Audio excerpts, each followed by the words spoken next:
Good evening, ladies and gentlemen. I'm God. I concern myself with moral issues. So, one thing I think about from time to time is an episode of Voyager I once saw.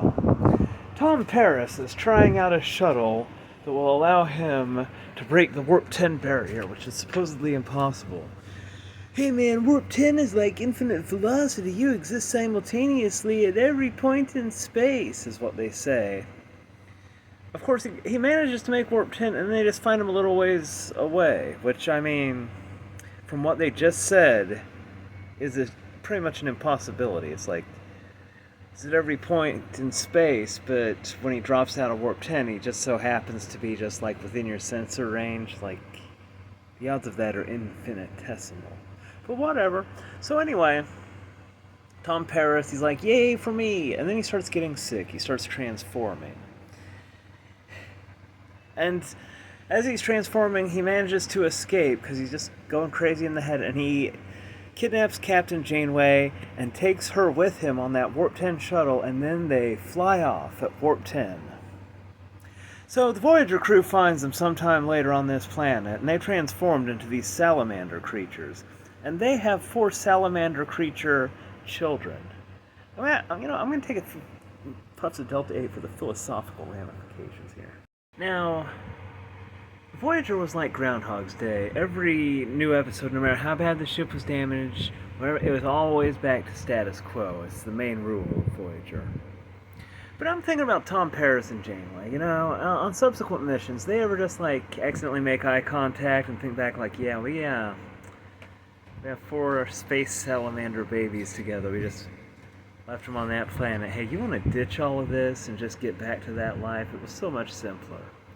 But then I also think about Janeway doesn't really discipline Tom Paris, but I mean, I think we have to assume that he kidnapped her and took her on the Warp 10 shuttle for the purpose of transforming her into a space salamander like him and breeding with her. Now,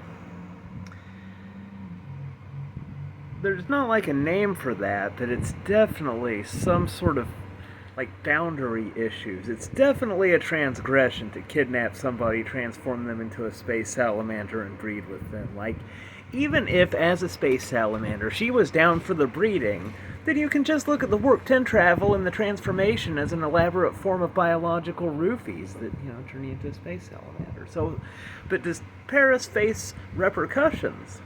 Well, I mean, I never see anything like, Paris, you're going to have to spend a week in the brig for your space salamander roofie captain rape fucking shenanigans. Naughty boy, I knew this would happen when we picked you up in New Zealand. I never saw that. Maybe it happened off camera.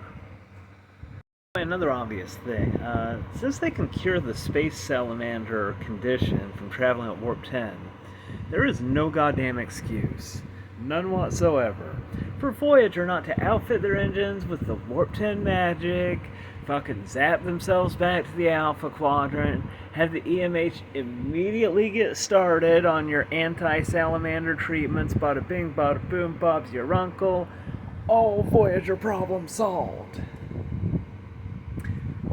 This is why you need God along with you when you are stranded across the galaxy and your captain just makes the strangest decisions vis-a-vis getting you home quickly and efficiently. I swear, I mean, there was like an enemy, and it was Janeway.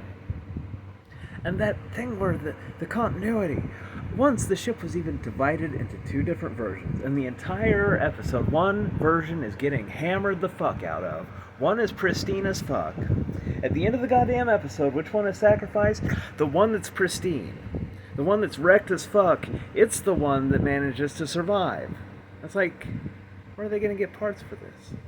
Next episode, nothing, it's like nothing has happened. Voyager.